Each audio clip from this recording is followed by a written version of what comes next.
Қайда кетіп бара жатсың? Қарным ашты, давай тамақ ішейікші, кухняға барып бар ғой. Еріп келші, мана ғана отырып тұрып тамақ жедің ғой, жатшы, ерте тұру керек.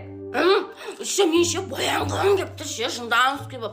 Сосын кешегі пандақ болған киіміңді киіп қойшы, айнаға қарап. Сен басын істей ма? Түнде боянғанын несі, киім киіп. Ұйықтайықшы, ерте тұру керек. Давай сиіп көрейікші.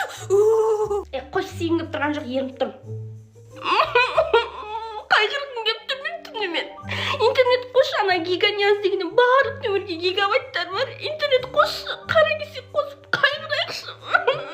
Сен бар ғой, вообще қуасың бар ғой, әппедемі күшті нәрсені жатыр едің. Себеп жада едіңсілі. Кешір. Есіңде ма, ана красавчикпен кездесуге барған кезде байқамай осырып қойып едің ғой, позорым. Тағы да позор болған сәттеріңді еске сал. Ана